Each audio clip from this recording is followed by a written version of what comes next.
So we're picking up from where we left off in the Circle 7 Quran. This is chapter 47, Egypt, the capital empire of the Dominion of Africa. Egypt, the capital empire of the Dominion of Africa. So the inhabitants of Africa are the descendants of the ancient Canaanites from the land of Canaan. Old man Cush and his family are the first inhabitants of Africa who came from the land of Canaan. His father Ham and his family were second. Then came the word Ethiopia, which means the demarcation line of the dominion of Amexem, the first true and divine name of Africa. So he's already telling you, what it is off top.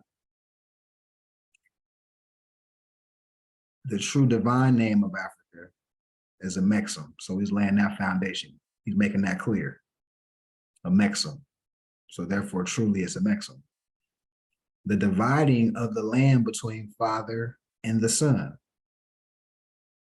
which we just established is Cush and Ham, or Ham and Cush. The father Ham, the son Cush.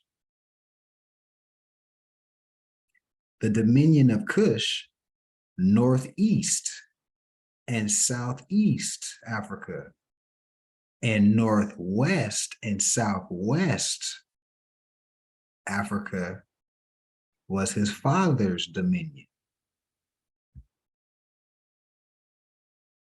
So northwest will be the Americas, North Central and South, well, North America to Mexico, and Southwest would be, South America, the islands. That's the father's territory.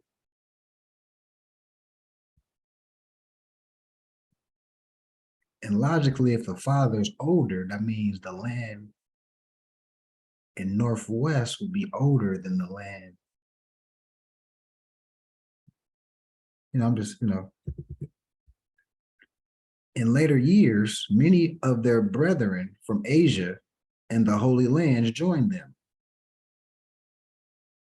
The Moabites from the land of Moab, who received permission from the pharaohs of Egypt to settle and inhabit Northwest Africa.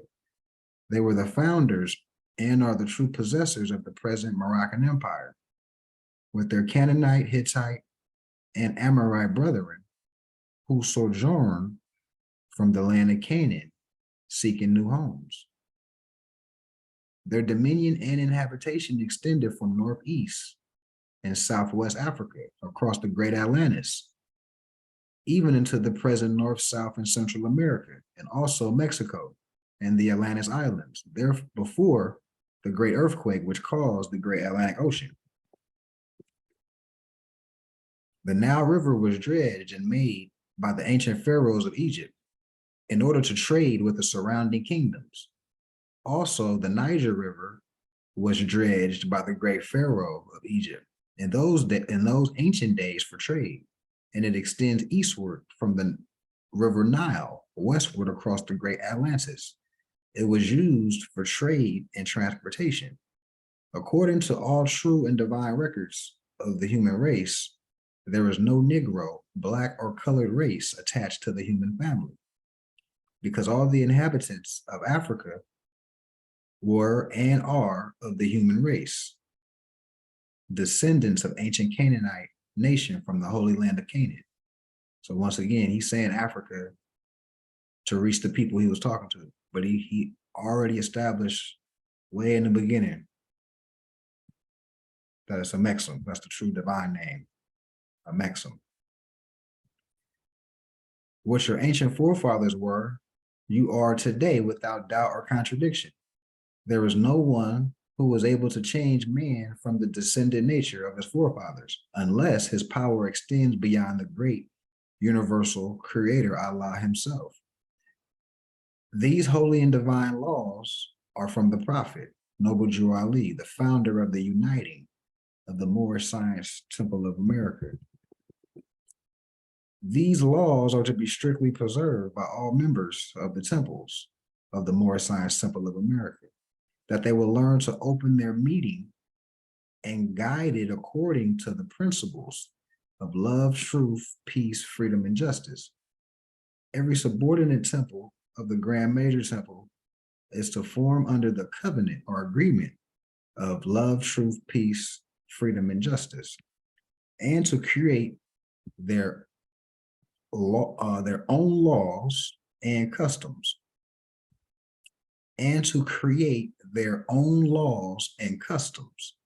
in conjunction with the laws of the Holy Prophet in the Grand Temple. I, the Prophet Noble Drew Ali, was sent by the great God Allah, to warn all Asiatics of America to repent from their sinful ways before that great and awful day that is sure to come. The time has come when every nation must worship under its own vine and fig tree, and every tongue must confess its own. Through sin and disobedience, every nation has suffered slavery due to the fact that they honor not the creed and principles of their forefathers. That is why the nationality of the Moors was taken away from them in 1774, and the word Negro, black colored, was given to the Asiatics of America who were of Moorish descent, because they honored not principles of their mother and father, and strayed after the gods of Europe, of whom they knew nothing. So once again, just reinforcement. Ham's the father, Cush is the son. So the father is clearly older. Once again, Ham had jurisdiction over northwest and southwest of Mexum, which is loosely called Africa. That area is North, Central, South America, including Mexico and the island. That's what this is. The son, Cush, crossed the demarcation line, or crossed Ethiopia, right? And then, what is this? Cush jurisdiction in this area. So even you can see what they call West Africa, which the Mali Empire. You see that's all part of the Moroccan Empire. You can kind of see it visually. And then you start getting to kind of like a Tartary situation past this demarcation line. Just using your common faculties, you can kind of see that just stands out to you. So Cush had jurisdiction over northeast, right? So we read that, now we got the visual.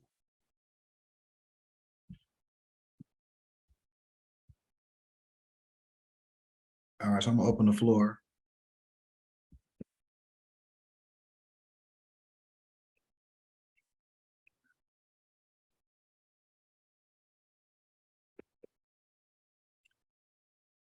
Just want to open the floor for any thoughts on this chapter, anything that stood out.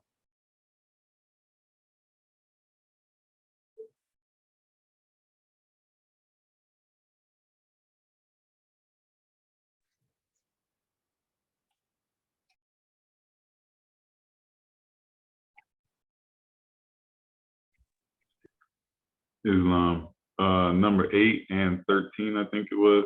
I can't scroll down, but 8 because it shows, once again, our innovative and engineering skills, no matter through time. Like, so they made their own rivers just for commerce and connecting. You know what I'm saying? Right. And then 13 was just basically just reinforcing that we got to tap into the laws. That's what's keeping us in our vibration. Right. Start with love, end with justice. Yeah. And 14. Yeah, that goes with 13. Create their own laws and customs in conjunction or in harmony with the laws of the Prophet. So that stood out.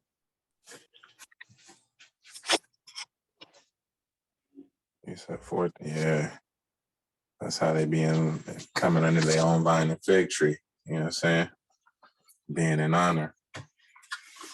Gotta know the ancient. Gotta know the history, man. Yeah.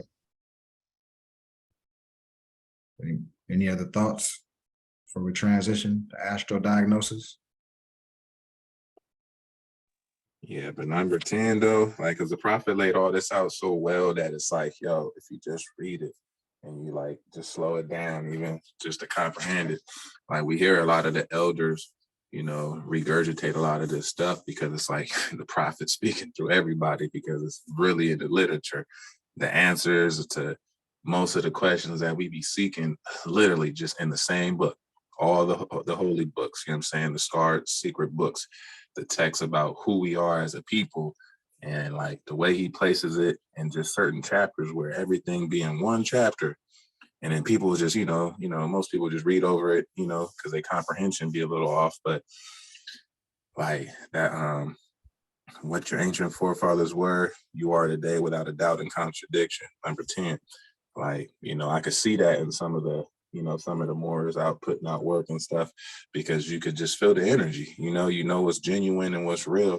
But then you also could see the ones putting on the facade and and you can hear it in the prophets literature talking about, yo, the same ones who was talking bad about me then is doing it now, and it's like, it's like, like a couple weeks ago when we was talking about the past, present, and the future. It's all in the same moment of time. It don't really change. Time is that illusion that we just got fixated about looking at the clock. You know what I'm saying? And yeah, more. I'm gonna yield, but yeah, it's blissful. Yeah, Islam. Who's 714-574?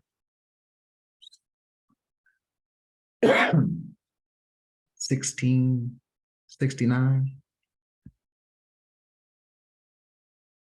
The more just gonna put the whole thing out there. No, Nah, it's on the screen. Nah, but you just put the whole Joan. But 714, peace and love. And welcome to the Zoom. Don't know who you are, but you can go ahead and introduce yourself.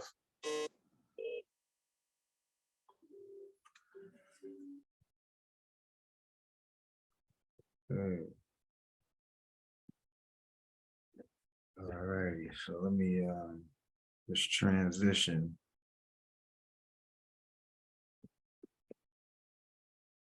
to astro diagnosis. And pretty much all of us, we pretty much was from the beginning. You see how I transition from the eye to now we in the throat. And we're diagnosing different subjects and until we kind of get the hang of how to do it. But we do see the theme, the common theme so far is if a Taurus don't eat right, they're gonna have complications in the throat. Gemini don't eat right, they're gonna have complications in the lungs. Right? The opposite side of the body is what you would tweak to heal the other side of your body, right? So stuff like that, we've been getting the hang of looking at. All right, so right now we have a patient female born August 12th, 1911, 7:27 a.m. We will consider here the horoscope of a girl with Virgo on the ascendant. Virgo people have somewhat less resistance to disease than the average, especially when common signs occupy the four angles, and Mercury and the moon, which rule the mentality, are also in common signs and in opposition to each other. The three strongest planets, namely the Sun, Saturn, and Mars, are all in fixed signs. We may expect that these planets will indicate in what part of the body the disease will show itself. The sign of Taurus, we are told in the Message of the Stars, page 541, has roll over the neck, throat, tonsils, and choroid arteries, etc. From this, we may infer that Taurus also has rule over the veins and arteries, which serve the organs located in the throat. Likewise, it has rule over the lower part of the occipital region of the jaw. The arteries of the human body have their beginning in a common center. The aorta is the circulatory system what the trunk is to the tree. All main arteries and veins have a connection with the great human engine, the heart. The aorta is the main trunk line from which many branches carry the blood to all parts of the body, after which the veins carry it back to the heart. These branches feed the various parts of the body. The branch in which we are most interested in this lesson is the carotid artery, from which branch off of the thyroid arteries. Two in number, the superior and inferior. In this horoscope, we have an inflammatory Mars in Taurus. Mars focuses heat, and wherever this planet is placed, we find an abundance of blood. Mars here is in the sign ruling the neck and afflicted by the conjunction of Saturn, the planet of obstruction. Saturn has a drying up effect upon parts which he influences. So this is reinforcement because the previous chapter talked about Saturn and how it would dry up. The effect of these two malefic planets may be pictured by filling a rubber tube with water and closing both sides, then pinching one end of the tube and forcing the water into the other end. We may expect this to be the condition of the blood in the arteries and veins of this girl's neck. Mars fills them full of blood, and Saturn, with his restricting influence, holds the blood in one part, obstructing its flow and resulting in enlarged veins of the neck, garter, swollen tonsils, etc. So this is all neck complications. Saturn and Mars are afflicted by a square from a life-living sun. The sun is strong in its own home, Leo, which rules the vena cava, the aorta, and the heart. At the age of 11 years, this young girl suffered with goiter and swollen tonsils, having constant trouble with the throat and a tendency to coughs and colds. One important fact will be found in the case of most children with a tendency to throat trouble, namely that they form the habit when tiny babies are breathing through the mouth. In 9 cases out of 10 of children who are suffering with diseased tonsils and throat afflictions, they have not been taught to breathe through the nose. Parents should at all times watch small children if they show a tendency to mouth breathing while asleep. They should be given a solid rubber nipple minus the opening. This will force the breath through the nostrils and thereby save the child much suffering in the later years. When the sun in Leo square to Saturn and Mars, this girl has a latent tendency to valvular heart trouble. This may not develop until later in life, when the Mars conjunction Saturn and Taurus temper has been permitted to do its damage, and Mercury and Virgo in opposition to the moon in the 12th and 6th house, the latter ruling the health, have made themselves felt. There is a great hope in this horoscope, however, due to Saturn being in the trine aspect to Mercury and sextile to the moon. This will give balance and also persistence to the mind, which will help to which will help to stave off any illness and save the girl much suffering in later life. All right, so before we go on to the next patient, what have we found out? Once again, that Saturn dries up liquid or blood or causes it not to be as concentrated as in other areas. What else do we find out? We found out that wherever is Aries, we're dealing with hot blood, we're dealing with inflammation if the eating habits aren't right. What else do we found out, right? If you have Taurus and you're not eating right, once again, your complication gonna be in the neck. They got a little specific in this particular area. Tonsils are still in the neck area, right? Dealing with inflamed, so swollen is inflamed. So if it's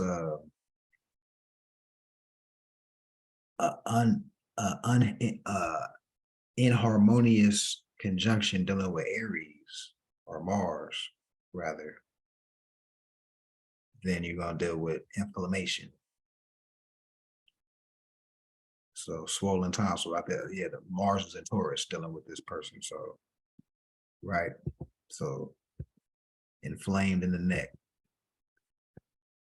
So after we keep going through these patients, we're gonna start getting like, it's like, oh, okay, this means that, this means that. You know, it's more science right here. All right, so let's go to the next patient. Female born June 14th, 1853. As we have no birth hour, the signs are entered on the houses of numerical order, so that Aries occupies the first house, Taurus the second, Gemini the third, etc. The noon positions of the planets are used just as they are given in the Ephemeris. We will first note that the progressed position of the sun in 1916 is Leo, 23 degrees, 27 minutes. And that of Mercury is Leo, 26 degrees, 27 minutes, retrograde. The aspects which particularly concern us are Moon parallel to Neptune, square Jupiter, the Sun, and Mercury. Jupiter's opposition, the Sun and Mercury. Saturn parallel and conjunction, Mars, squared by the progressed Sun and Mercury. We will first acquaint ourselves with the condition of the mind of this woman. Gemini and Sagittarius are the signs ruling the mind. Mercury is essentially dignified in Gemini and Jupiter in Sagittarius. The Sun also is favorably situated in the Mercury sign Gemini. So far, so good, but Mercury, our significator of the mind, follows the Sun and is too close in this luminary. Furthermore, Jupiter is in opposition to the Sun and Mercury. Add to this that the Moon and other significators of the mind is square to Jupiter, the Sun, and Mercury, and it will be apparent that the mental state of a native is not a very happy or auspicious one. Saturn is in Taurus, the sign of the throat. He is the planet of obstruction and has always an inimical influence on whatever part of the body he occupies by sign. He may therefore judge the throat. We may therefore judge that the throat will be obstructed, causing hoarseness of speech.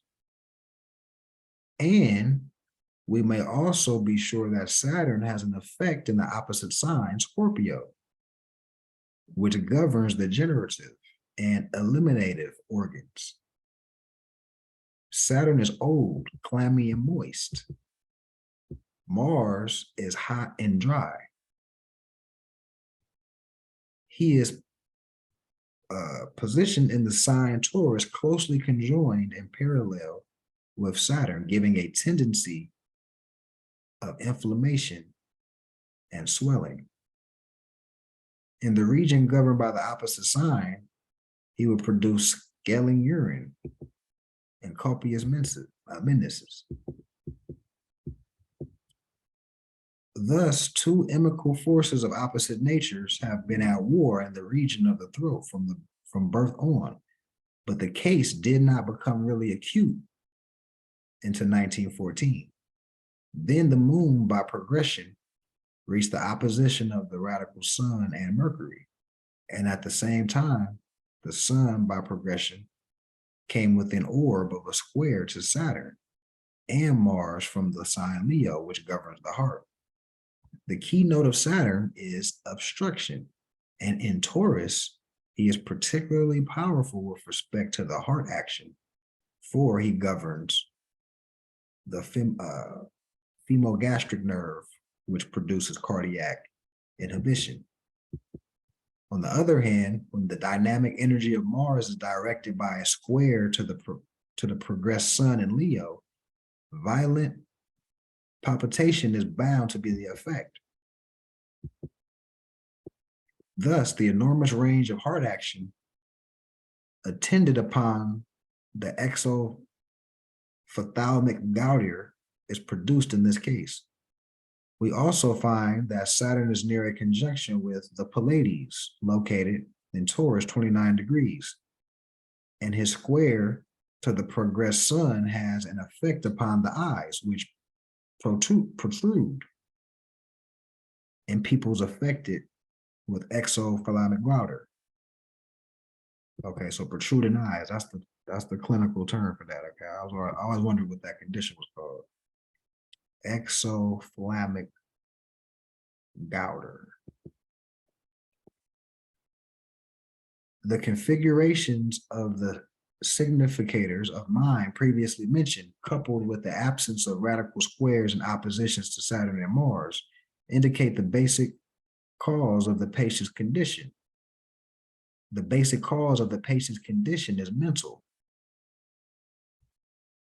The diagnosis is further confirmed by the fact that acute condition was brought about by the above noted progressed positions of the sun and Mercury. As this affliction is from a fixed sign, there is danger that the condition may become chronic.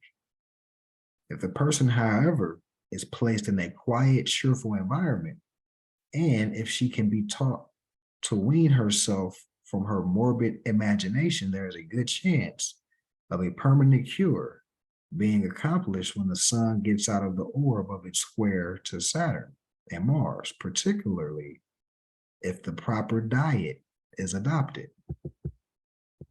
We all back to diet. We'll pick it up next time on vocal organs, but yeah, we back to diet because the last chapter they talk about the weakest link in the chain. You only as good as the weakest link, so. And then in previous chapters, I was saying like the stuff that's laid dormant in your body, it's gonna come to the surface later in the game when you eat bad. So, but yeah, let's open the floor, man. How y'all feeling about this chapter?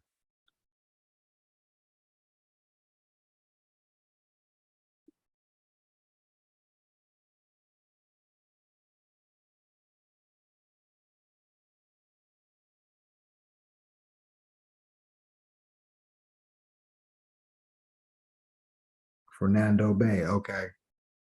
Islam Fernando Bay. I just read the text right now on my phone.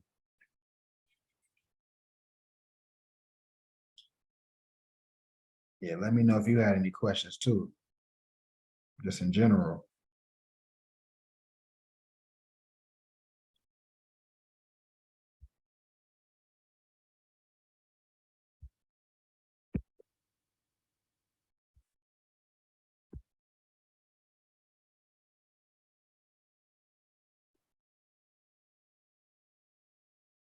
Can everybody hear me? Am I muted? No, we hear you. They can hear you. They can hear you. No thought, no thoughts on the chapter? Anybody? I think we're all just trying to eat healthy and bypass the whole book.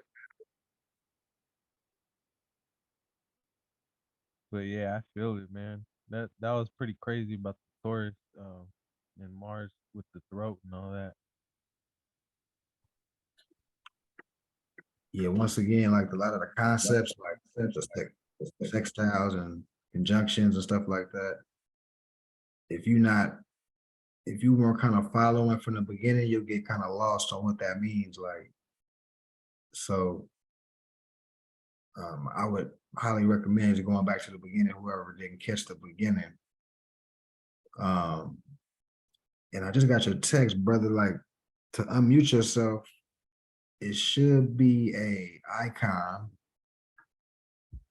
that was it shaped like a phone or something? Let me see. No, it's shaped like a mic. Tap the screen. It's on the bottom left to unmute yourself, I think. Yeah, if you on a phone, yeah, he on a phone, so it should, regardless, it should be a mic. But yeah, just tap the screen, it should pop up. And just tap the mic.